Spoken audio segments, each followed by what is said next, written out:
This says I'm live on YouTube.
All right.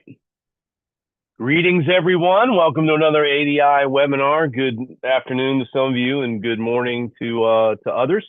A couple of things, as I always want to start with, in addition to welcoming you here.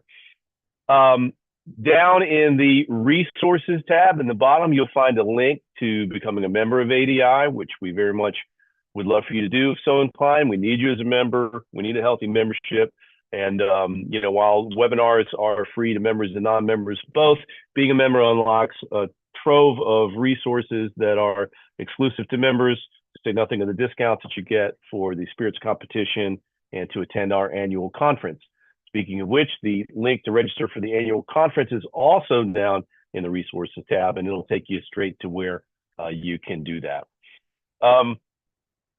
Real quickly, in addition to all that, I want to say that the next webinar I'm actually leading next month, and that will be, speaking of member benefits, going over all of the member benefits, how to best take advantage of them, some that exist currently that you might not have known about or be taking advantage of, as well as I'm going to unveil several new ones that Anne-Sophie and Brandon and I have been working hard on being able to provide for you. So when we do that, that'll go over existing benefits, how to make sure you're taking advantage of them, and we'll also talk about some new things that will be coming your way very, very soon.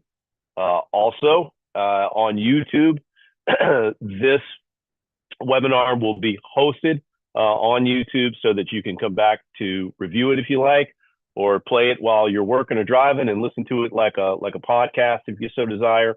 That takes a couple of days on my end, and those of you that have asked before for previous webinars to be able to see them at your leisure. It's taken me a little while to kind of figure out the whole editing and processing and then hosting on YouTube bit. We got that pretty streamlined now. So give me a day or two, and I will send everybody on who register for this webinar a link to where you can view it in the future if you like.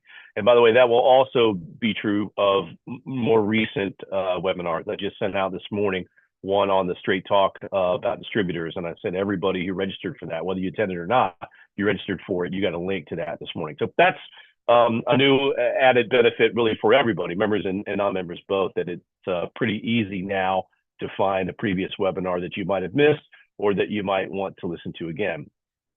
With that, today's topic at hand is cutting back in tough times. How do you make some cuts and make sure that you're making them strategically and making them in the right place? How do you make sure your brand is robust enough to even do that? How do you make some smart decisions about cutting a few things here and there and still brand build? And that's why we have Jeremy Morrell from Morpheus Brand Consulting with us this morning. Jeremy and I are going to have discussions. He's got a deck too to talk about as we go through it.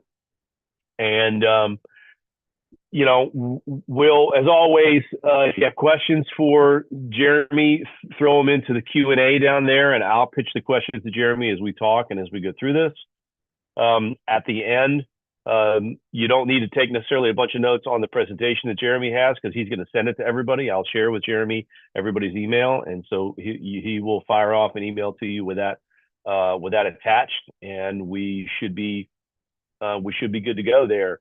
Let me see where Jeremy is.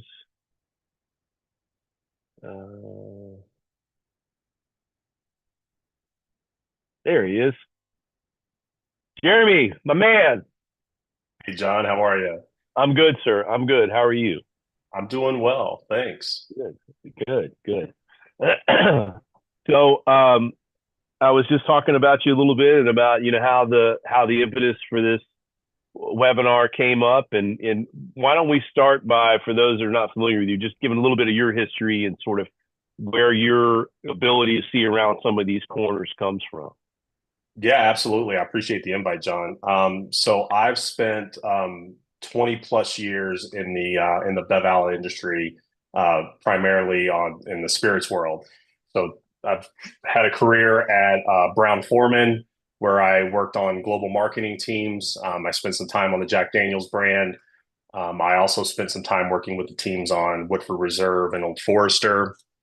Cut my teeth in also the vodka, tequila, and the RTD categories. So, and I'm also originally from the Louisville, Kentucky area. So when it comes to things like bourbon and spirits, you just kind of grow up with it around you anyway. So, so yeah, and it's one of those things in that 20-year career, we've seen good times and bad times in the industry. So, there's as brands start to make pivots and have to make some tough decisions, I've been able to work with brands to help them in that journey and try to figure out what's the right way to go, and looking at brands that have been successful in order to help us make those decisions. So yeah, it is kind of a crazy time right now for the industry for sure.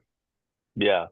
What do you think before we get into the real nitty gritty, when we talk about DSPs, or I mean, we're talking to DSPs because we're who we are, but any business really, what do you think the tendency to decide in lean times, trouble times, rocky times, whatever you want to call it, whether that's an industry um, adjustment like we're seeing on some of the American whiskey category now, or whether that's a function of something else about your business that you just have to tighten the belt a little bit.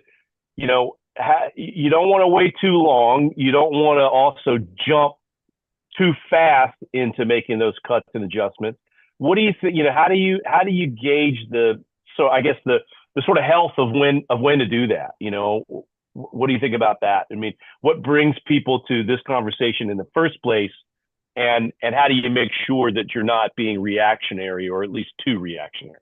Yeah, I think you just hit it, John. I think the main thing is not to overreact and not to course correct too quickly, right? So it's one of those Right. things where rather than completely change course, whether that be on the side where you're in production, or you're looking at some of the work you're doing with your distributor partners, or even in marketing, I think what's important is not to overreact, because what we know, and we'll talk a little bit about this in our discussion, one of the key things is consistency. It's really about saying, okay, I might have to make some tweaks.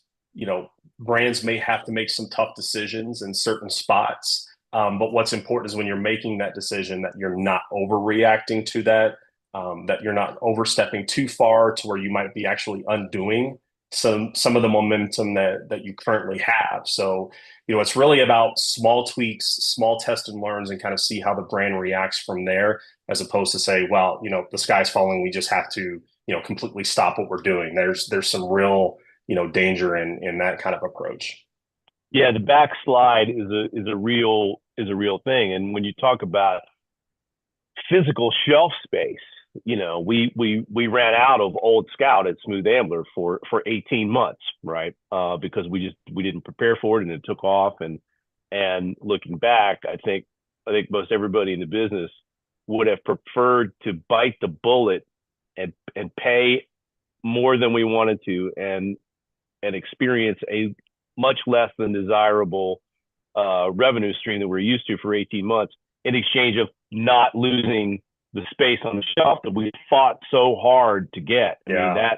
that is man, you lose bottle space. It's really hard to get it back, because there's so many people that can slip in there, big and little. It might be another craft person, or it might be a line extension from Brown Foreman, Yeah. that fills that spot. And that it's tough as a supplier to experience that, and your distributor partners really, really hate when they have to go in and explain to a retailer what's going on. Anyway, we're getting ahead of ourselves. Why don't we get into your presentation, and we'll kind of go along here little by little. And again, as a reminder to everybody so you got questions for me or Jeremy, throw them in Q&A, and we'll get to them. We'll get to them as we go. No, but this is great. So thanks, John. Yeah, you touched on some of the things that we're going to talk about. And it's funny because I pulled this slide up just as my title slide, because this is the reality that brands are living in, right? This is where part of the battle happens. And as we think about what's happening in the industry, let's say like over the last 18 months to 2 years at this point, we've been getting Yeah. lots of conversations around things that are really outside of our control. We're looking at, I mean, how long has the tariff conversation been happening in terms of it's on, it's off, it's paused, it's back, so there's that uncertainty. We have just the world that our consumers are living in from an economic perspective, right? So they're having to make tough decisions, and how does that impact their behavior? And it's we're still kind of coming out of that post-COVID boom that we experienced, and things are starting to, if you look at some of the macro data, it's starting to level off, or at least kind of slow down a little bit in terms of the drastic changes, which I think is good. But we've been talking a lot about, okay, brands are having to make tough decisions, and they're having to start to think about, okay, what am I going to do from the marketing perspective? What am I doing from the distributor perspective? How do I protect my space? How do I think about making sure that I don't lose some of the momentum? So we'll talk a little bit about some of the ways that brands can approach that, and some tips on what to do, but also some considerations in the output of what those decisions might be. But I think what would be helpful is if us to take a step back and just look at some of the basics of what we know about how brands become successful, especially in this category. Well, So I if we want to look, say, I'm sorry, yeah, can I go ahead. stop you for a second? Can you go back to that first slide? Yeah, And sure. I didn't ask you to do this, but since it's sitting right there, I'll bring this up. As we talk about brand building, the importance of brand building, the importance of, but also the importance of value proposition. So in the upper left, there's actually Smooth Ambler contradiction, which is a little bit near and dear to my heart. And as we talked, as I talk to DSPs, as I give discussions like this one, or just one-on-one around the bar with somebody, let's none of us forget that when I was out selling contradiction, Hudson wasn't my problem. Sagamore wasn't necessarily my problem. My problem is that bottle of Old Granddad bottled in bond on the bottom shelf down there that's $20. And no, is it the most elegant thing anybody put in glass? No, but it doesn't suck for what it is, right? No. And so like that's the other part of the fight that I think everybody in the craft spirit category has to duke it out every day. Absolutely. And not only is it there, but it's 8 wide, right? I mean, it Yeah, has that billboard effect, right? So I mean, it's definitely Yeah. standing out. But you're right, this is half of it. This is, and I would argue that this is one of the harder parts, not only to get to, but also to your point earlier of protecting. And it's something that has to happen. The challenge is it's only half of the equation, right? There's the other half that we have to think about in terms of the way that brands need to be successful. So yeah, just to kind of continue that point, if we just look at a very high level, and we look at a lot of the behavioral science that's out there, a lot of the literature, a lot of the case studies on successful brands, and this is within spirits, this is within beverage alcohol, this is just within CPG in general. We know and we understand that brands, they are able to grow by getting as many people to buy them in as many situations as possible. And right, it sounds simple. It's like, yeah, obviously, if everybody buys my brand as much as possible, I'm going to grow. But that's something that we have to ground in, and that's something that is kind of the anchor of what these successful brands have been able to do consistently over time. And to continue what we were just talking about, there's really two factors that drive that. And one of them is power in the mind. And this is just about making sure that people can recognize the brand and they're familiar with your brand, so they know something about it. So if we think about that, if we go without going back, if I were to ask you, John, other than Smooth Ambler and Old Granddad, name me 3 brands that you saw on that shelf, what are some of the ones that immediately come to mind for you?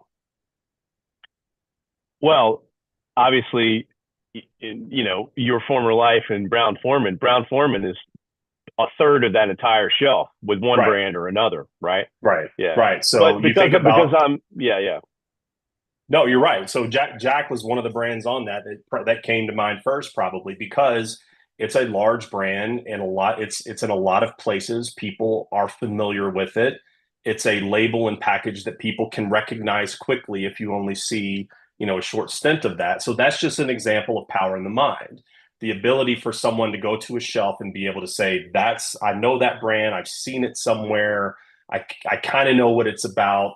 That helps the success of a brand grow. That makes that brand a little bit more likely to be purchased. But you also need power in the market. And this is what we were talking about in terms of, is the brand available? Is it where I'm shopping? Is it at the price point that I'm looking for when I'm ready to make that purchase decision? So the ability for a brand to have power in the mind and power in the market is what leads to growth. And it's a balance. If you have one without the other, it really doesn't work. So if you're available everywhere, but no one knows you or they never heard of you, it's very difficult for a consumer to make that choice and say, I'm going to buy this brand. On the other hand, if you say, yes, we're launching, we're here, we're excited, and you have all of this marketing where you're telling people go buy it, but yet they can't find it anywhere, that doesn't work either. So you have to find the balance of those two components of, am I familiar? Am I being able to be recognized by people who want to buy me? And am I just available? So having power in the mind and power in the market is where we start to set brands up for success in terms of finding that growth opportunity. Mm-hmm. But here's the reality, especially with power in the mind. We talked about how difficult it is to get shelf space, to get into the system, to get distribution. There's similar challenges with consumers. And I've been using this. You can see it says 2007 in the bottom left corner. I've been using this, cartoon for a lot of my career, because I think what it does is it starts to really easily communicate the challenge that brands have as we're trying to build that power in the mind. So yes, we have our brand. We're proud of our brand, but the reality is that consumers are not always thinking about brands or shopping, or they're thinking about other stuff, right? Like what do we have to do today for work, or 4th of July is coming, so that trip next week's going to be a lot of fun. This is what we're going to do. All the responsibilities in the day to day that people have. So although branding is important, it's one of those things that you can't just do it and then say it's done and people are going to automatically buy next time that they go shopping. There's research out there that says people make anywhere from 100 to 1,000 decisions on a daily basis, and a lot of those are not conscious. A lot of those people aren't really thinking about. They're on autopilot, and they're just trying to go from one task to the next to get through the day. There's also research that says the average consumer spends less than an hour at a grocery store when they're shopping for their groceries on a weekly basis.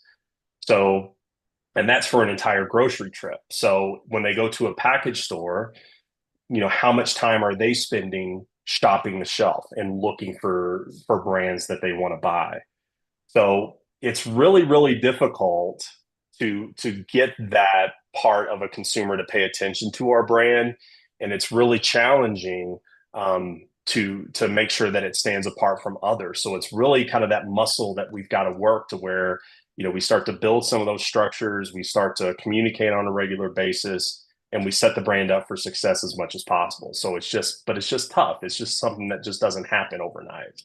Yeah, I think folks have to remember too. We all want to believe and to a certain extent assume that that customers know everything about us. The customers know the whole story, and they know where we are and what we're making the whiskey out of, if you make whiskey or whatever it is, the whole thing. And they've read, and we design these beautiful labels, and we work with a graphic designer and with a brand person, and we put all this information on there. And sometimes you put on Easter eggs and all this kind of stuff. And we want to believe that people are coming in and they're seeing the bottle from 10 feet away and going, oh my God, what is that? And they run over to it and they pick it up and they read everything on it and they go to the website and they do. But the fact is, the other part of it is what we really want is for people to just see a bottle they really like and trust will be good and buy it over and over again.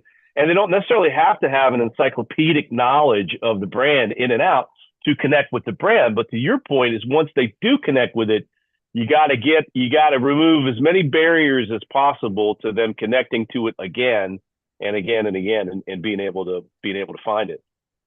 Yeah, and you're right. It's not, this isn't necessarily the lowest risk category when it comes to making a purchase, right? I mean, I've been in those situations where I've seen a bottle that I'm interested in, but then I see the price tag and then I go back and forth of, do I really want to spend that much on something that that I don't know or I'm not as familiar with?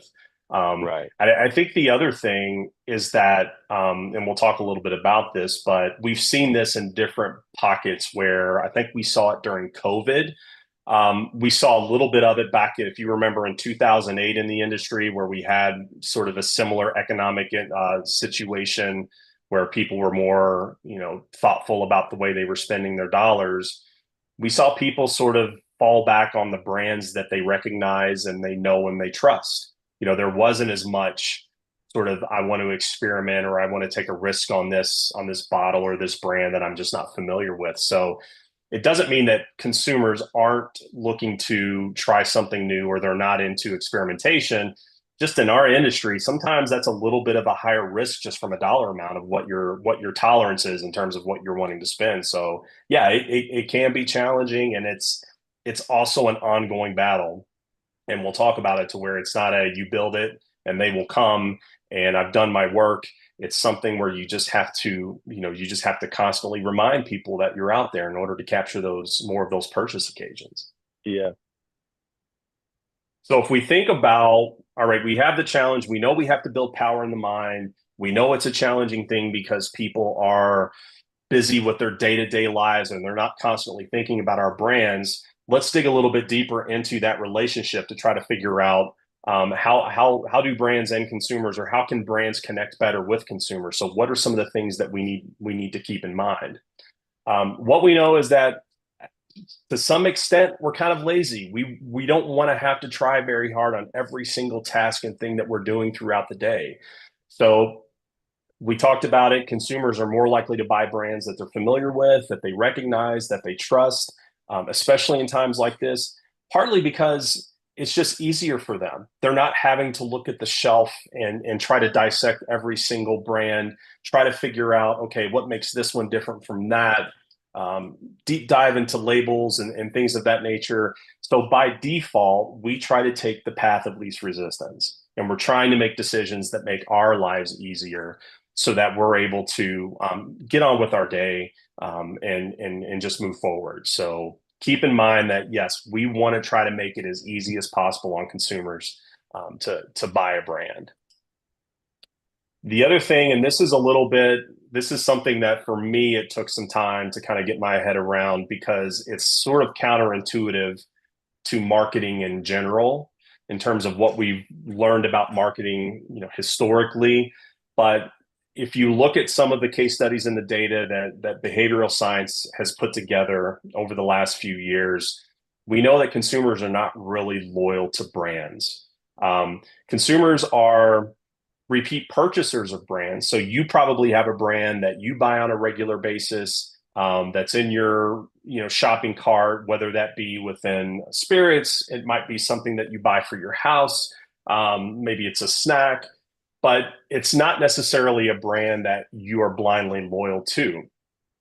There are so many factors that impact the way that we purchase, and sometimes a lot of those factors are outside of our control. When you think about things, just like availability. We talked about power in the market. If you go to a bar and you order your favorite drink, your favorite whiskey on the rocks, there may be a point in time where they don't have that. They just don't have it for some reason. They did the last pour. It's not available, but it's just not there. What's the likelihood that you're going to leave and go to a different bar in order to get that particular drink? Probably slim, especially if you're with friends, maybe you're out on a date, whatever that might be. So the likelihood is that you're going to make another choice. You may choose another whiskey. You may choose to drink a beer or have a glass of wine. But the likelihood that you're going to continue to look for that brand in that occasion is slim. The other thing that we found is when people buy a lot of a brand, so if they have a favorite whiskey or they have a favorite snack, they typically buy a lot of brands in a category. The data just shows that they're heavy shoppers of the category. So the fact that consumers aren't truly loyal to all brands, they may buy it on a regular basis, but there's always going to be factors that start to influence their decision. So in those instances, it's one of those things where we just have to make sure that we're trying to not just depend upon quote unquote loyal consumers in order to make sure that we can continue to grow, and that a brand can continue to succeed. Just to build on that, that's why we use this example of a leaky bucket. If you think about a leaky bucket and you're pouring water into it, depending upon how many holes you have, how big the holes are, you're going to lose water over time, right? So think of your brand the same way. If you're constantly getting people to buy the brand, you're constantly getting new people to come in. People who have bought you are buying again, but you also have buyers that are leaving the category at some point. They may be leaving just your brand and trying something different, or they may be completely leaving the category altogether. So if we think about that, in order for us to grow, in order for our brand to succeed, it's not just about keeping the same people coming back for more. It's really about looking at how do we start to encourage some of those new buyers, or maybe light buyers of the category, or light buyers of the brand, maybe people who have tried us in the past but they haven't bought again recently. How do we start to recruit them in order to help the brand grow? Because that's where the growth really comes from, is our ability, and we mentioned this earlier, our ability to re-recruit the people who have bought us in the past, and then recruit the new people who haven't bought us, or maybe the first time buyers could be just light buyers. But if we continue to recruit that larger base, it gives us a better success, and a chance for the brand to actually grow. So as I mentioned, we just have to reach as many people as possible, making sure that we are broadening our horizons in terms of the way that we're going to reach, the way that we're going to communicate with people, where we're going to communicate with them, and not getting too focused on a specific group. There's a lot of times where brands will say, well, my core target is, and it's a demographic. So as an example, we'll say it's men and women who are 25 to 29 who are at a certain income level. So that's helpful in terms of understanding sort of where to play. But keep in mind, there's a lot of people who buy the category and have the opportunity to buy your brand that don't fit into that specific area. So we have to continue to reach as many potential buyers as possible, knowing that people also aren't buying at the same time. They're in different worlds, different journeys, doing different things. So there's the opportunity to where we just have to cast that net as wide as possible in order for us to really connect and try to give our chance, or give a brand the best chance to win and to grow. Yeah, sorry, Go ahead. keep going. No, No, go ahead, you John. you finish it. No, I'll add just some comments. the last point here, just to wrap all of this up, is that you need a balanced marketing approach, right? So if we know that we can't rely on one segment to grow the brand over time, we know that we're going to constantly lose consumers and we need to recruit new ones. We know that we have to broaden our reach and try to find as many potential buyers as possible.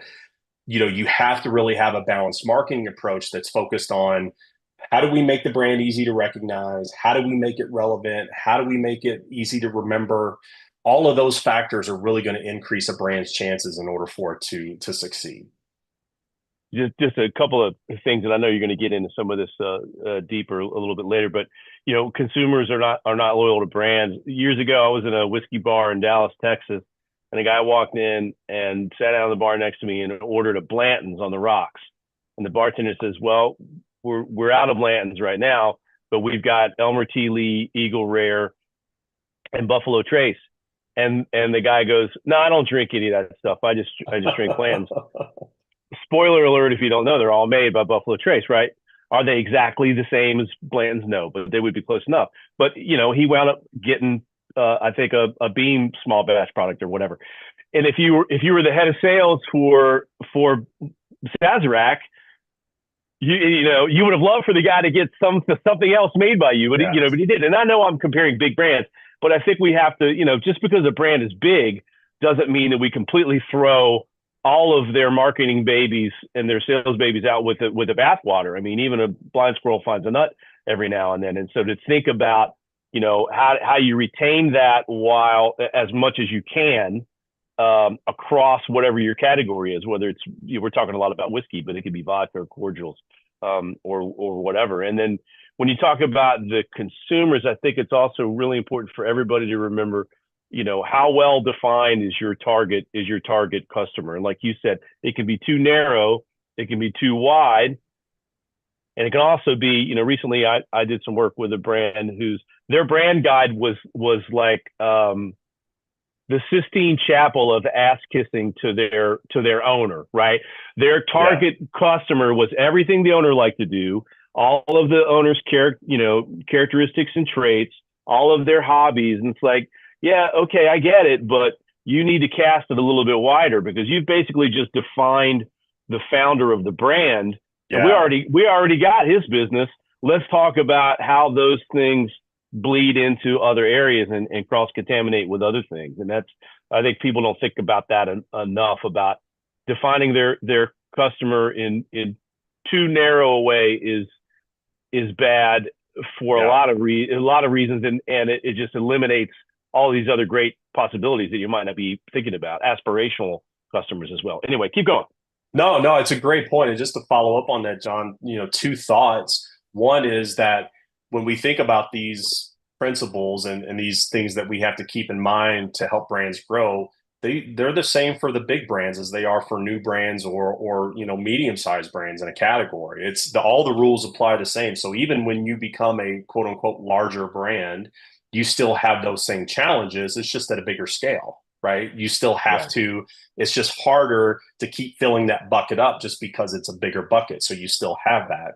Yeah. And on the consumer piece, I think what the point you make is really important, because, when I talk to some of my clients around this idea of how are we defining our target, we tend to, we'll start with something like, let's talk about sort of the core, most important, quote unquote, buyer, which typically is something like I mentioned, it's a heavy user of the category.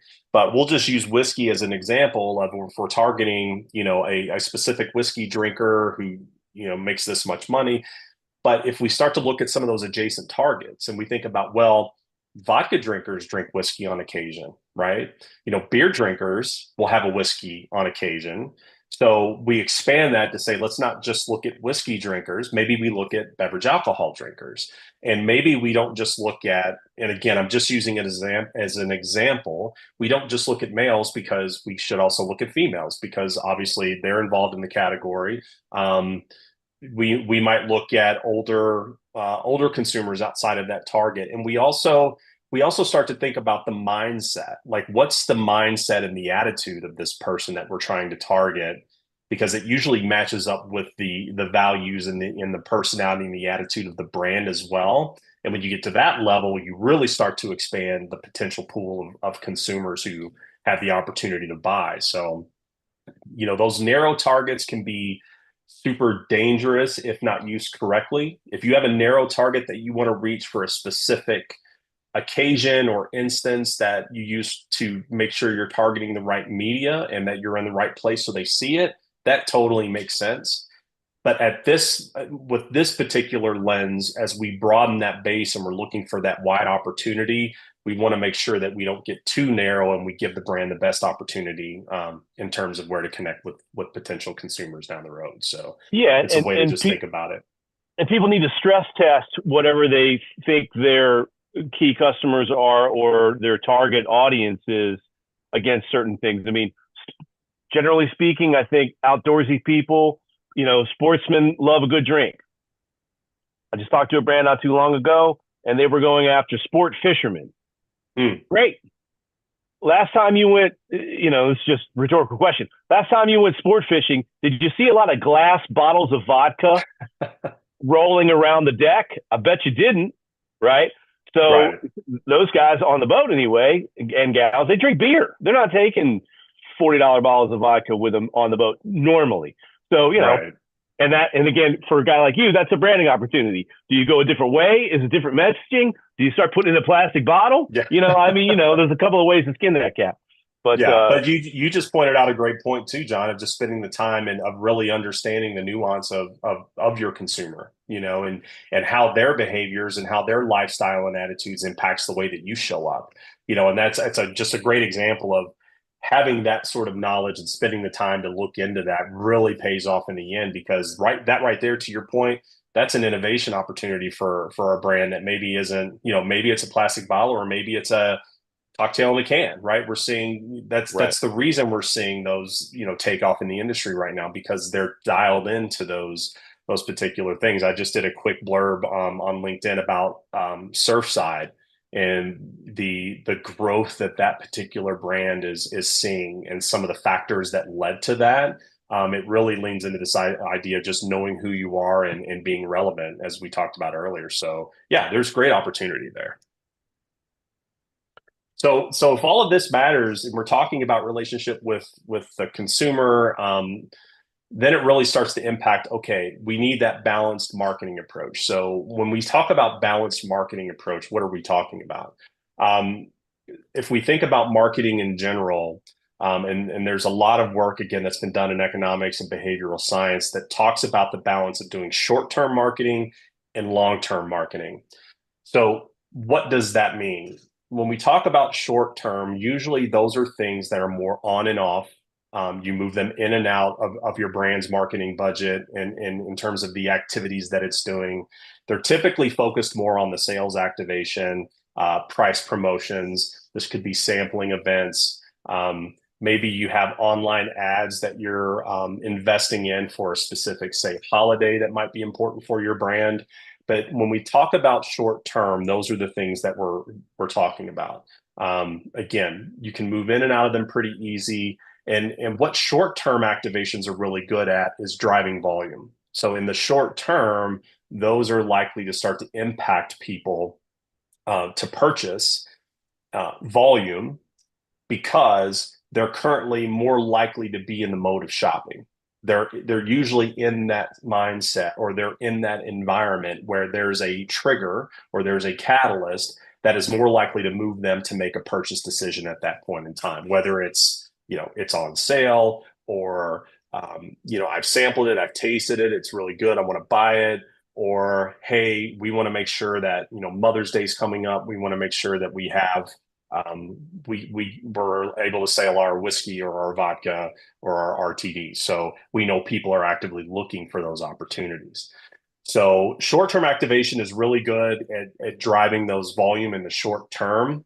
The thing to watch out for with short-term activations, especially if you treat them as long-term, is they will start to increase the price sensitivity from consumers. So we start to program them a bit on, hey, I typically see it, it's on sale, it's a few bucks off. Maybe I'm going to stock up, buy a couple bottles, or, I'm there when it's not on promotion. But I know they typically will go on promotion, say next month or every other month. I'll wait and I'll get it when it's back on sale. So short term plays a role and is important in driving that volume when done in tandem with the long term brand building, which we'll talk about here in just a second. So short term is more about driving volume. It's more about finding people who are currently ready to buy in the moment or today. On the other side of the coin, we have the long term. So long term is really more focused on building awareness over time, and it's more responsible for driving profitability. So this is more of your long-standing, and some people call it your evergreen marketing. So this is really focused on brand equity, focused on making sure that we're constantly reminding consumers that the brand exists, that it's available. This could be more traditional for some brands. This is things like your TV campaigns. Maybe you're activating on radio or out of home. A lot of brands, and probably I think the biggest ROI impact for brands on long-term marketing activation is social media, especially on your own channels, or working with influencer marketing, or long-term partnerships. I think back to my days on Jack, where at one point they had a sponsorship with the NBA for Jack Daniel's Tennessee Honey. I think they're currently in a sponsorship with F1. Um, those are sort of large examples, but there may be long-term partners that a brand will have that really is because the brands are similar values. They help each other build equity. Those are something where they may a longer-term partnership starts to make sense because it's beneficial for both brands. The thing with long-term brand building is that it doesn't necessarily drive volume in the short term, right? It's not, you're not going to be able to say, well, let's do this partnership or let's do the social media marketing and then next month start to measure the impact and how many cases did we sell because of that. That's more of your short term. Your long term is really about balancing that over time and building equity as you go. Um, you really have to do both. It's really tough, but there is this dance that you have to do where you have to just kind of keep your eye on both sides of this. And there's an example we'll talk about here in a second where with the environment we're in, if two brands make some different decisions, what are the impacts of those or what's the outcome of those decisions? How does a brand start to think about the balance of, hey, you know what, for specific reasons, maybe I need to dial up my short term for now or I really want to make sure that I'm investing in the long term because as I look further down the road, we have specific business goals where we need to get to a certain size or a certain value. So I know I have to start building that equity now, which will pay off in the long run. So it's a balancing act that we have to have. And both of these approaches really do play a role in making sure that the brand is successful. So let me ask you this devil's advocate question. So, in your opinion, if you had to choose, and you can only choose one, of course, everybody wants both, but you only choose one. What do you think is either more important or more significant faster? And we can't have this discussion with my history and yours from Brown Forman without using the phrase "liquid to lips." So, one or the other. Is it liquid to lips, or is it because people get to taste the product and they have that first-hand knowledge of it, or is it eyes on over time that done right eventually leads to a liquid to lips opportunity, either because they buy a bottle or they attend a dinner or they go, oh wait, I've heard of that, and they just give it a try. Yeah.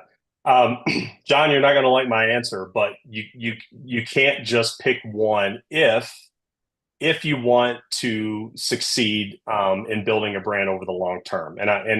We'll talk a little bit more about it, but the short term is that let's say you're doing nothing but tastings and liquid to lips, right? What you're going to see is and I'll show it on the next slide, but you're going to see some volatility in terms of your volume and your sales. My guess is you're not going to be able to do liquid to lips on a regular basis every month, unless you just want to, maybe you do a farmer's market or you're going to go on some world tour to do that. But what happens is even when you do tasting events, not everyone is going to buy your brand during that. You're going to have people come in because we've all been there and we've all seen that. You're going to have people who do buy. They're going to make the purchase, but you're also going to have people who taste it, they like it, but maybe they don't make the purchase that time. And then you're gone the next day from that particular account and that event. And maybe the consumer comes in, let's say a month later, let's just play this out. If the only interaction that they've had with the brand is from that tasting event, the likelihood of them remembering exactly the name, what it looked like, all of that in that one instance becomes slim. It's not impossible, but it's not likely.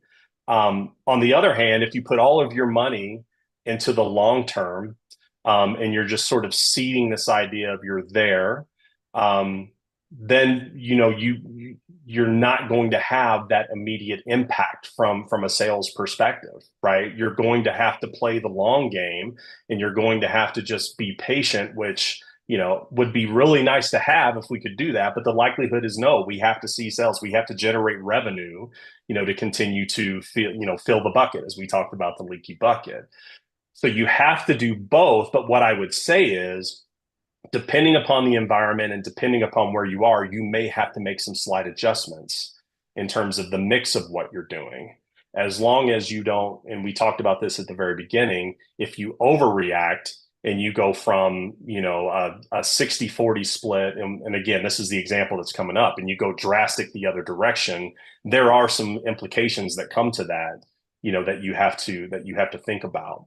And then the other thing I'll say is if you just stop it all together and you just say, look, we just can't do it right now, you almost immediately lose the momentum, and you start to lose pace with those competitors around you. Because to your point about the example of the shelf, it's the same in marketing. If you stop doing that, then some other brands are going to get that share of mind that you were building, and they're going to take it over, and you're going to really struggle to get that back from them. So it's a tough decision, but you really have to find some semblance of both in order to make it happen. This seems like a good time to ask this question. So Kim Wagner put in the Q&A. And by the way, as a reminder to everybody on the call, because I've seen a few people raise their hands. If you have a question, throw it in the Q&A field at the bottom, and I'll pitch it to Jeremy. And I'll answer, or I'll give an opinion about Kim's question first, and then I'll let you go. Kim said, "What if you sell mostly directly through a tasting room?" I would say that in general, your HQ and your tasting room is where you should cut back the least. If anything, you should be spending more to amplify the sales at your tasting room. Why? Because one, the story will never get told any better than it will be in your tasting room. You can, while the costs may be large, depending on what you're doing and if you're doing events and how big the tasting room is, at least you can keep your finger on that pulse, and you can monitor those expenses far more than throwing incentives out into the marketplace or hiring a brokerage company to go out, or a tasting company to go do a bunch of things. You can see if you're selling more bottles. You can see if your check average is how a restaurant would look at it. But if you look at your general purchases over time, if they're going up because of some of the things you're doing to boost sales in the tasting room, are working for in your favor. And also, depending on the state that you're in and what your regulations are, you're probably making a little bit more money on every one of those bottles there. So I think everybody in this industry should be, if they're not highly motivated, to amplify their tasting room. And tasting room would be the last place I would make marketing and promotion cuts. I would be doing everything I could to bolster and grow that business. Yeah, I agree with that, John. And I'll add that, when you think about a tasting room, think about your competitive set for a tasting room, right? So when you think about that, and this is just kind of my own personal experience, because if you're with a group of folks and you want a tasting room's an option of going somewhere and doing a taste, maybe buy a bottle, you might want to go to there's a new cocktail bar in town where you want to go, and you want to go spend your time and money there too, or you want to make sure that you have, maybe you want to go do a dinner, or there's a local brewery, right? So when we think about the tasting room, the objective there is to how do we continue to drive traffic to the tasting room, right? It's the same principles in terms of how do we do short-term marketing for the tasting room, where it could be, hey, we have a new we have a new distillate to taste, or we have some sort of promotion going on that's tied to a holiday, and then long-term of just constantly reminding people, hey, we're here. The next time you want to go out and you want to, have a drink, or you want to try, don't forget to come back and try us. You still have to do both of those things, because you're competing against everything else that's sort of around you, where people could make a decision to spend their money and their time in different ways. So I agree with you with what you said. And then it's just a matter of making sure that you constantly remind people that you're there. So then the next time that they're in that moment of making a decision, that, hey, let's go to the tasting room. That's a place that I've been wanting to go. Let's go do it for a change. Mm. So I thought I would just share a brief example of two different brands to sort of bring this idea of short and long term to life. So let's say we have brand X, and then last year's marketing spend, they did a 60-40 split on long-term 60, short-term 40. And I'm just using this as an example. So let's say they spent 60% of their budget in social media marketing, and then the remaining 40% they split equally between sampling events and pricing promotions. And for this year's budget, they decided, we really want to ramp up the sampling events and the promotion. So let's make that 80% of the budget, and we'll keep 20% on social media, which is more of that long-term, always-on brand equity piece. So they shift drastically to more of the short-term activation. And let's look at what Brand Y. Let's say Brand Y had the same budget last year. They spent their money in the same way. And based on the environment, they also wanted to drive more short-term sales, but they decided to make it a little bit more equal, right? So they kept 40% in their long-term marketing activation and the 60% in more of the short term.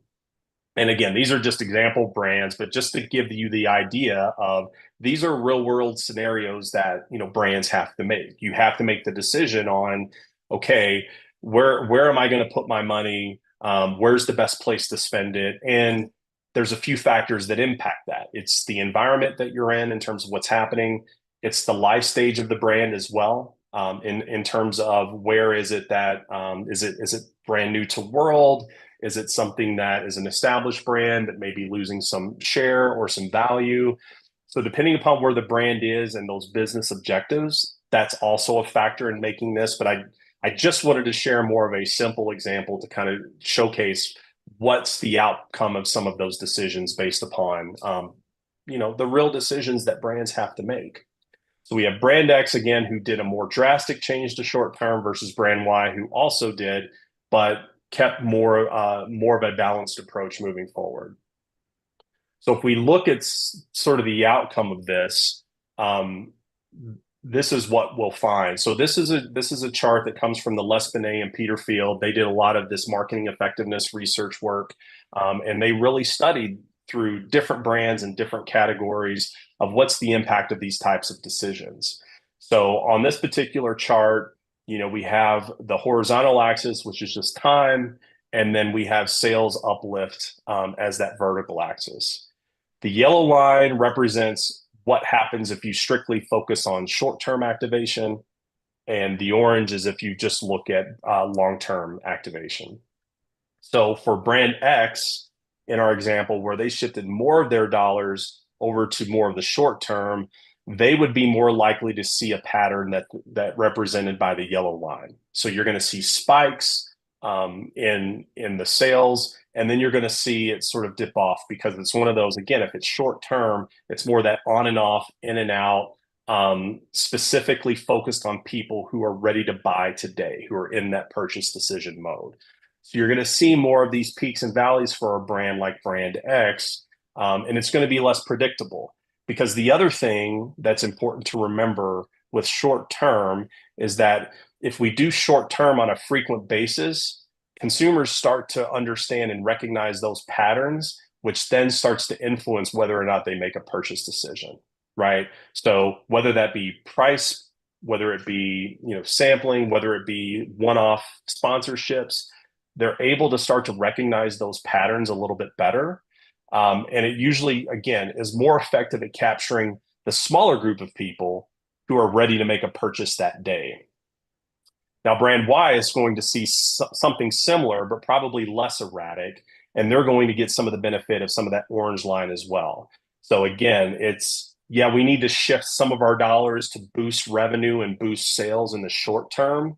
Let's do that. That's a real decision brands have to make. But by doing it at the expense of the longer term, it really starts to hurt profitability down the line. Because again, that longer term is helping us build the equity. The longer term is helping us reach a larger number of consumers who have the opportunity to buy, and us reminding them on a consistent basis. So we're setting the brand up for success down the line to really have a better opportunity to grow. So depending upon how you shift those dollars around, you'll see some of these different patterns and being erratic in terms of what the short term looks like versus the long term. So this is just kind of a visual representation of what that would look like. It's not actual data here, but it's just showing the patterns of what brands who focus more on short and those that focus more on long of what they'll experience over time. But as we said, the real key is if we can do both. So if we can do both, what we'll see is something more like this type of pattern to where you have your sales activation, you're still doing your sampling, You're still doing your price promotions when you need it, because those are key parts of marketing. Those are key parts of keeping your brand and generating the revenue. But if we're able to layer the brand building on top of that, and at the same time have some sense of evergreen marketing moving forward, what we start to see is it's almost like that compound interest effect of when you invest, right? You're going to see that slower growth over time, in addition to those opportunities where you're still having those short-term bursts of revenue and generating those sales when needed. So it's less erratic. It's more of a long build, especially with some of those brand equity measures. But you're still getting those incremental bounces when it comes to some of the more short-term thing. So this is where a brand is more, I would say, healthier at this point, and it also has a longer vision of where we want this to be, right? So as you're doing your planning and you're looking at your business objectives, and you say, in our business plan, and year one we want to be here, year three here, year five here. This type of approach will help you get there, and making sure you hit that year five number more effectively by having both of those approaches combined together. So, you might have to switch some funds around. You might have to adjust your spending. And again, there's ways of looking at it and trying to make determination of where's the right way to spend it. And that's fine. I think that's part of running and operating a business and trying to grow a brand. But I think the most important thing to remember is that your opportunity to do both, or your capabilities to do both, and doing that consistently is going to help the brand be successful in the long run, both in the short term and the long term. So, John, I know you had asked me, which is the one that we have to do, but this is why you focus on both, and this is why you try to find the right opportunities in terms of what to do. Yeah. Well, obviously, I knew that was a bit of a loaded question. I just kind of wanted to, because we hear it so much about, and I'm not knocking either. I mean, I agree fully with you that it takes both. Now, what that mix is and how much you spend on those things are going to be a function of, how, whatever your route to market is, and, how, if you're going to do whiskey events, which ones? So you're going to do the big bombastic ones that have 50,000 people, or you're going to do the small ones where you're more likely, like you were talking about, and as far as, brand recognition, there people, are they really walking away from your table, understanding the brand, where they can walk into a retailer, Wednesday of the following week and order it, or are we just patting ourselves on the back that you've gone somewhere where there's thousands and thousands of people, and, listen, dogs bark, babies cry, and people drink too much at whiskey festivals, but and whiskey shows. That's just sort of baked into that event pie. But what are your best chances for really connecting with somebody? At least that's the way we always look at it at Swim Band. Yeah, absolutely. And when it comes to things like sponsorships, and sometimes I go to, sort of the events, when you think of things like music and concerts and sporting events and things like that. I think the important thing about sponsorships is they can help drive brand awareness. They can help drive brand equity. It helps you with, again, sampling as well. So it's one of those things where you can kind of do multiple things in one place. I think the most important thing to think about with those types of opportunities is making sure the brand shows up in a relevant way, right? And making sure that the brand shows up in a way where the attendees see them as part of the experience and not just a sponsor of the experience, right? Because I think a lot of people are becoming and saying, hey, and you're seeing it more, let's just use, South by Southwest and Burning Man, and people are saying, oh, it's becoming too corporate, it's becoming this. And I think that's because brands show up and they just plaster something with their logos, right? And we're here, as opposed to saying, what's the experience of people coming to this event, and how can I as a brand show up to show I understand, the event, I understand the people who are here, and I'm providing them something that makes this experience even better, right? So it's like that type of thinking starts to really show consumers that, hey, they get it, they understand it, and I would argue it helps build more power in the mind, because it's a more memorable experience for them the brand is tied to their event as opposed to just seeing some advertisement or a booth setup, if that makes sense. Yeah, and the better, if possible, it isn't always possible, but if possible, the more you can try and ensure that your audience is going to be susceptible to whatever your activation is. I mean, a lot of people say, "Oh, well, come do this thing or do this tasting or whatever." And you can tell your story. Well, great.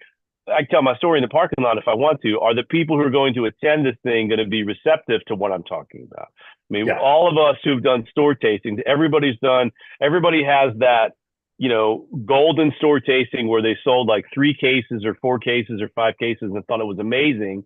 And then we've all also been at those tastings where somebody comes up to the table and tries everything you have and asks you how old everything is and what the proof is and whether you chill filter or not and all this kind of stuff. And then they go get the same $10 bottle of vodka that they were always going to get no matter what, right? So Yeah. you're right. It's like if you're cutting back, your budget was this big and now it's this big, and you're going to cut back.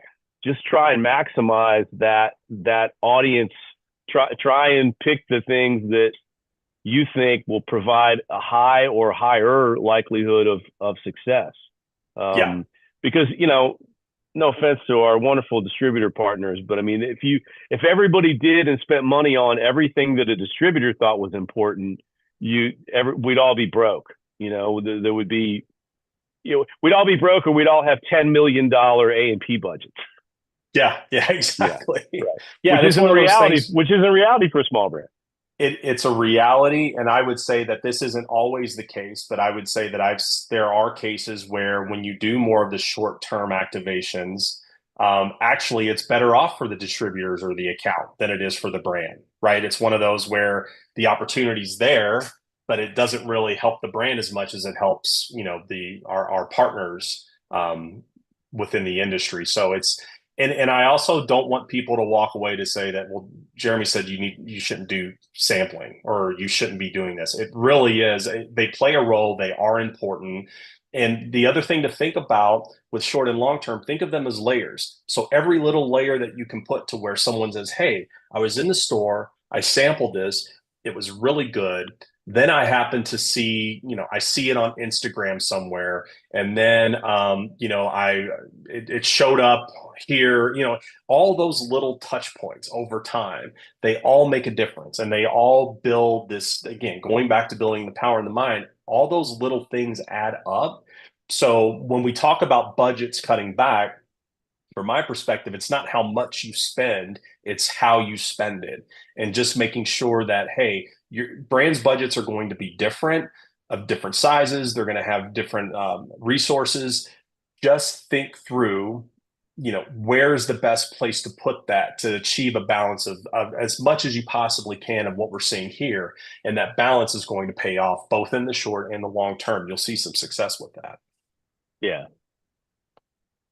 So just to the takeaway, I just have a quick handful of things in terms of, if nothing else, just consider this as you're going through and you're trying to make decisions based upon the environment. We're having to change the way that we behave and operate. What are some of the things to keep in mind as you start revisiting your budgets, as you start considering, hey, we might have to cut back here or there. Just some takeaways and things to think about as you go through that process. As a reminder, we know that brands need to do both long-term profitability, but also short-term revenue. That's to help keep the lights on, keep the doors open, keep things moving. So not to hammer it home too much, but this idea of having the balanced approach is really going to help the brand today and tomorrow. So really think through about how's the best way to balance the resources you have to do both sides of the coin there. Again, the marketing plan, if you focus too much on the short term, that's where we start to program consumers on being price sensitive. They're going to start figuring out and saying, well, I'll just buy it and I'll stock up when it's on sale. So brands that focus too much on short term, that's where we start to see more price elasticity, sensitivity to price, which obviously starts to hurt the margins. So keep that in mind as you're making some decisions that, the short term volume that you'll see is great, but it does have the potential to impact the long-term profitability of the brand if not done in a smart manner. it's not a build it and they will come. Not everyone's ready to buy at the same time. You know, that the ability for a brand to have some evergreen and a consistent approach over time to constantly remind consumers you're there, to build that power in the mind, to maintain your power in the market. Doing that over time is really going to pay off in the long run. And that's where things like, you know, your website, social media marketing, influencer marketing really start to give you the bang for your buck and help you with those long-term activations. Um, One of the things that I talk a lot about is when you have your marketing plan, the two things that really have to be part of it is you have to be consistent and you have to be frequent. And again, because we're constantly trying to grow power in the mind and reach as many consumers as possible, we have to make sure that we have a consistent message, that we have a consistent way that we show up to brands, we have a consistent way that your brand is being sold to people or talked about, regardless of whether it's you, your teams, your distributor partners, consumers who know your brand or are telling others about it. Make sure your message is consistent. So, looking at things like making sure you have a strong, clear brand positioning, making sure that look at your assets. What are the things about your package, your primary package, your secondary package, just your visual identity? What are those colors, those logos, those distinctive assets about your brand? How are you using them consistently to make sure that people can recognize you when they see you? Um, how do you make sure that you have a clear understanding of the category, of your consumer, of the competitive set, so that you know where your individual advantages are that makes you different and unique that you can speak to that other brands can't? And then with your marketing strategy, it's the frequency, right? Again, it goes back to this idea of not everybody's ready to buy at the same time. So being frequent, doing a frequent approach, especially when it comes to the long term, pays off in the long run. So consistency, frequency, make sure you're doing that to your best of ability, because that's really going to help build the equity for the brand. And we talked a little bit about this idea of, if nothing else, maintaining as much as you can will help you win. Because especially in an environment like this, there's a lot of brands that are pulling back. And that automatically means that brands that are remaining consistent and are trying to, or if they're able to increase, that's where brands start to separate themselves from others. Because as a brand starts to pull back and is less frequent in communicating, consumers are less likely to remember it. So your ability to at least maintain your spend is going to pay off in the long run. It's really hard to get that share of mind back once you step back. It just takes time. So brands that are stepping back, if you have competitors that are deciding that they don't want to do this anymore and you can maintain your spend, both your short and long term, you're going to win in the long run with that. Um, and then finally, I get a lot of questions around, well, how do we measure this? Like, how do we know it's working or not? And what I would say is, short and long term, they serve different purposes. They have different roles for the brand. So we need different measurements for those, right? So it's very, when you look at short term, it's easier to look at things like cases sold, looking at the number of people that you've sampled, being able to look at maybe new prominence or placement you get in an account because of a price promotion. That's how you look at the short term. With long term, you don't want to look at sales month to month, because long-term activities likely aren't going to have as big of an impact for all the reasons, you know, that we've discussed. And I'll share with some of the brands that I've worked on where we've had the long-term brand building activities. We're not looking at sales for 9 to 12 months out from when they launch. We're looking more at, are people seeing it? Do they connect it with the brand? How is it changing or impacting their perceptions of the brand? And then longer term, how is that impacting their behavior around the brand? So, you know, if you have long-term marketing activities, don't look at sales month to month and then decide whether or not they're working. That's more of a longer term, to where you're investing in the equity of the brand in the long term. You look at those KPIs further out, and you measure them appropriately, you know, not month to month sales, because they're just not going to show up on the radar there. But if we keep these considerations in mind, you think about these as you're making adjustments to your marketing plan and to your spend. The other thing I'll leave you with, again, it's less about how much, it's more about where you're spending. So the ability to be consistent, to be frequent, and to maintain where you're at will help you in the long run moving forward. So just some food for thought as brands kind of digest this and think about what's next for them. Yeah. And I would say that in my experience, actual experience, because we use some consultants in the past, and also just what I know and have seen in general is consultants like you are really valuable, especially at the right time, because we're all so close to our own brands and our own processes that it's really hard sometimes to get out of your own way when you're developing, who your key customer is and what your route to market should be and what your activation or your exposure should be and how often you should do or do not do those things as as pertains to your available budget or your reduced budget if it's smaller today than it used to be. You've got to you also have to sometimes lean on some other people to sort of get out of your own head about it. This is an example I've used for years. I was in the food business before I got into distilling, and there was a little Irish pub back in West Virginia where I lived, and I couldn't get them to put fish and chips on their menu to save my life. And the owner's like, "Well, we don't like fish and chips." I was like, "Okay, well, I'm not talking to you about what you like. I'm talking about what you can sell." And they said, Yeah. Fish and chips are British anyway. They're not actually Irish." And I said, "Okay, cool. The Caesar salad was invented in Mexico City, but you show me an Italian restaurant in America that doesn't have a Caesar salad on the menu. Like, don't hamstring yourself over Right. some of these things. Just develop it strategically." And I think that's the whole reason I wanted to talk to you is all of these things are possible. It takes a lot of different elements, but as you're either building it, if you're really new and you're on wrapping your distillery, or you're cutting back strategically, just make some smart decisions. There are ways to make smarter decisions and to stress test things other than just, all right, well, no more tastings or no more Right. whiskey dinners or no more ambassador things, or we're not going to do any more festivals or any more whiskey shows because they're all meaningless. Just Yeah. make sure that you're really doing that smartly.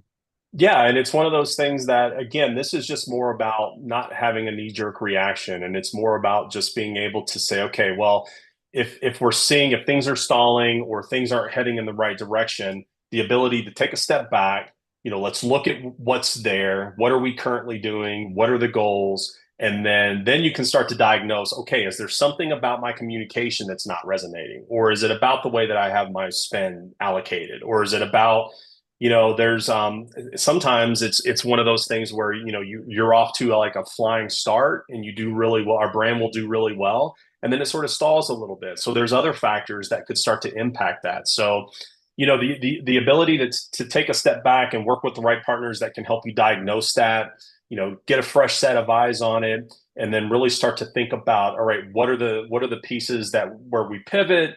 Maybe we need to sharpen something. Maybe there's a new competitor in the category that's doing some things that we have to take into consideration. It's more about just kind of reminding ourselves as brand owners of here's how it works, and what are the potential outcomes based upon the decisions I'm going to make. And that's really what the goal of this conversation was. So it's hopefully that helps, John. We had one more question come in from Chris Rose. He says, "I see brands spending a lot of effort and in some cases money on, trips, dinners, PR reps on earned media and ignoring essentially paid media, whether that be print or digital or social media spends." Mm-hmm. And he asked, given that it's paid media that pays for the journalists and publications to print the earned articles, what is the balance of marketing budget and what time do you think should be spent on earned versus paid? Yeah, it's a good question, and I feel like that space continues to change and evolve pretty quickly. When I think about earned, and there will be a lot of people that will say just do paid. Paid is the easiest thing to do. You can measure it. It's the most impactful. But what I would argue is paid falls more in that short term, and earned is more of that long term. right? So earned is when I think about earned too, it's one of those things where you can control it more on your own channels and you can build that over time. Um, and I think that leans more into the social media space too, where the difference that social media does versus say TV or radio or print or out of home, it allows you to build your community there. It allows you to engage and have conversations. It allows you to build a better connection. It's more of a two-way. So I think from an ROI perspective, when you get into the social media space, whether that's paid or earned media, I think that you get more bang for your buck, especially for brands that are, looking for specific spends. I would answer the question to go back to it and say you probably need to do both. Pay to me usually comes in the realm of connecting with people who are ready to make a purchase now.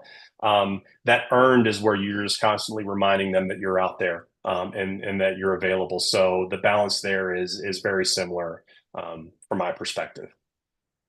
Yeah, like I'm here in Virginia, right? So if you had a brand in Virginia, this happened to us a lot, and I'm sure it's happened to many people on this call that are DSPs. There's always somebody that says, "Oh man, if you just get some celebrity to wear your T-shirt on, whatever at a show or on TV, that's all you need. It'll change your business." And maybe, but here I sit in in Virginia. If I had a brand here, there's a lot of entertainment lawyers between me and Dave Matthews. Dave Matthews is just not gonna do that for a brand. I mean, Right. he might personally want to do it, but there's a lot of people in that chain that get paid money that are highly motivated to make sure he doesn't, right? Yeah. And so I Yeah. think of that too sometimes when I think about earned versus paid.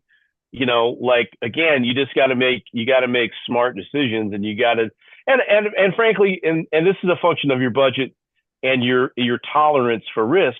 Sometimes you just got to take a flyer on stuff. I mean, Yeah. sometimes you just have to look at the budget, and whether your budget is 50 grand or $500,000, you got to take a portion of it, or you don't have to take it, but I would suggest you take a portion of it and just accept that you're going to take a flyer on 10% of it and just try some stuff.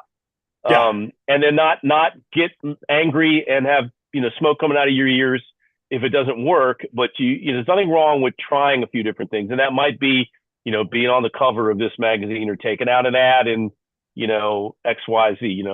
Again, the sportsman thing, if you're really into that, then Yeah. maybe you take a shot at an ad in in an outdoor magazine. I don't know, but I think No, I like think you're everything else right, we talked John. about, it's Yeah, I think you're strategic and right. measured.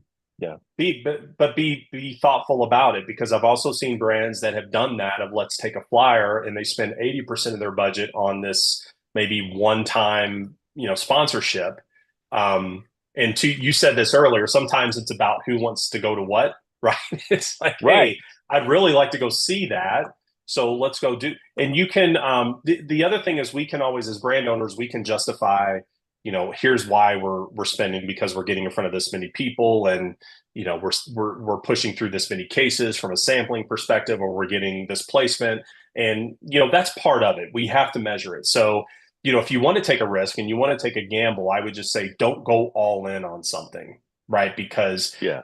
what I've seen is sometimes brands go all in, and I'll use an example of a heavy upspend on a sponsorship that happens during the summer, and then a heavy upspend in O&D where we're ramping up for Thanksgiving and Christmas, and then dark the rest of the year. And I think that's where the danger lies, is if you go dark the rest of the year and you start to ramp up O&D, you're playing catch up to all those other brands that have been priming consumers of, hey, guess what? We were here for Father's Day. We were here for, Labor Day. We like they keep showing up. So if you do the heavy up spend right before that key time period and you've not been on, you've been completely dark, it's really, really hard, to catch up to those other brands that have just been consistent. So again, Yeah. that consistency and frequency just makes a brand's job a lot easier to look at that growth moving forward, as opposed to just saying, hey, we're going all in on this thing either because we think it could work and there's reasons why it could work.